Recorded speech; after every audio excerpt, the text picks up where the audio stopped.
Hey guys, Yips here coming with another video, and this one is going to be about legendaries. Now, there's quite a bit of controversy about legendaries, being which ones are the best, which ones are the worst, which ones do you want to get. Not only that, but also is the system fair? How is it changing in 7.2? So there's a lot of talk about legendaries, and I want to talk about how strong legendaries are for Affliction Warlock, which legendaries are the best, which ones are the worst, how much of a difference is there between them, and also talk about the power of them in the relative specs that you will run as a Affliction Warlock, okay?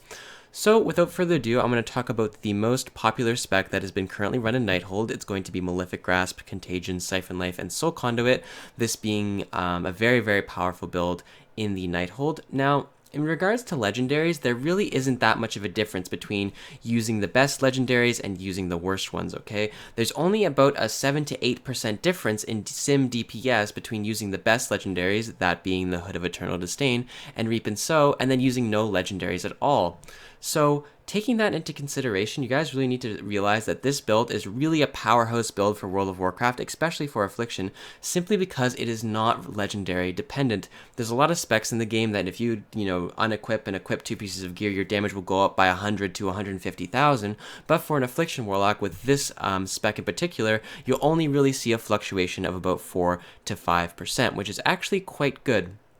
So, enough talking about the baselines, let's just get into the legendary rankings. So the best legendary for this build and for all warlocks is the Hood of Eternal Disdain. Agony deals its full damage 10% faster. All this means is you're generating your shards 10% more quickly because those agony ticks are just happening faster, okay? So this is an extremely powerful legendary to have. The next best one is actually, there's two that are tied for second.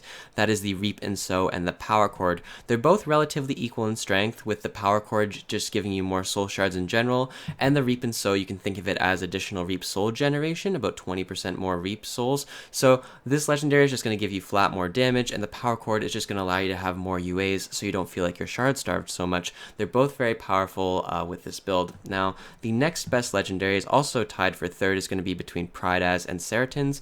Both of these legendaries are relatively strong. Prideaz is probably the better of the two of them, simply because it doesn't have a condition on it, it's just flat stats. Seratins does have the condition of each enemy afflicted with your unstable affliction increases all damage you deal by 4%.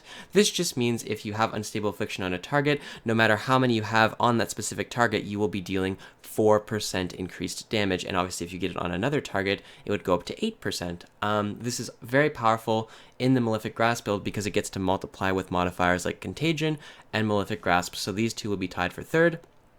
Coming in fourth place will be Kil'jaeden's Burning Wish, simply because it's a stat stick. Kil'jaeden's Burning Wish is actually a very nice legendary to have as a Affliction Warlock, because on multi-target you really can get a lot more value than normal from this legendary, which is really something you need to be thinking about, right? On multi-target situations, if you're able to get, 2 targets hit or 3 targets hit with this legendary, it can quickly become one of the best ones for you as a Warlock. Now, obviously we're going to be seeing a change to Sacrolash in 7.2. 15% additional corruption damage will be quite nice coming in, so it will probably be a lot better than what it is right now, but it's currently just tied between the Pillars, Sacrolash, Norganins, and Safus, just coming in with your utility legendaries. Now, they can be used in various situations, but in terms of rating, they do not offer a huge damage boost, just the item level. But again, even if you are running with the Pillars and, say, Norganins, your damage will only be, a few percent lower than someone who has the Helmet and Reap and Sow, and while that's a little bit unfair, if you can get some RNG and if you can get good play, you really can overcome that disparity.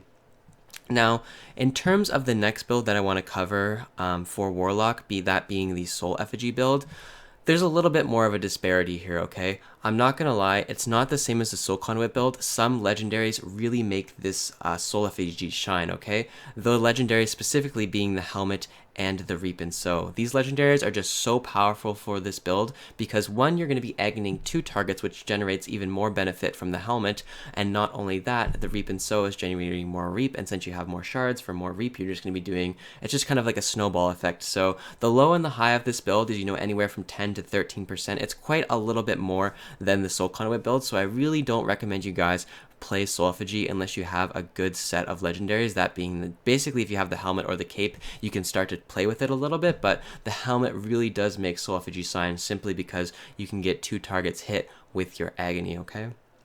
Not only that, it's just additional shard gen from the soul effigy. Multiply that with the head additional soul gen or shard gen. It's just so powerful. But again, the legendary ranking remains relatively the same. It's going to be the helmet followed by the cape, followed by the wrist slash bracers slash pride as. I would kind of tie all of these legendaries in for third place, and then finally Kil'jaeden's Burning Wish is going to be fourth, and then the utility ones. So that's the general ranking for legendaries. Now in 7.2 we're going to see a big shift in legendaries. They're going to be buffing a lot of the legendaries that currently don't have a good use to increase your throughput.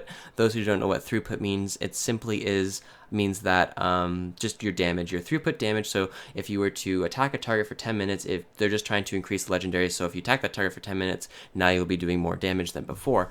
So I expect some buffs perhaps to Pillars of the Dark Portal, maybe some more stats. Obviously they're already buffing Sacrolash, maybe a change to Norganons. Safuz is fine right now. It's a very good legendary if you can get the proc off. I think Safuz is a nice legendary because it's one of those situational ones that's really good in some situations and it's just mediocre in others. But I expect some buffs to Norganons. I expect some buffs to Pillars of the Dark Portal, so people who have these legendaries don't feel so limited when using them, okay? So obviously in 7.2 as well, I kind of want to cover the Sacrolash Dark Strike just a little bit more. So the corruption slow the enemy's movement by 60% is being accompanied by the 15% corruption damage.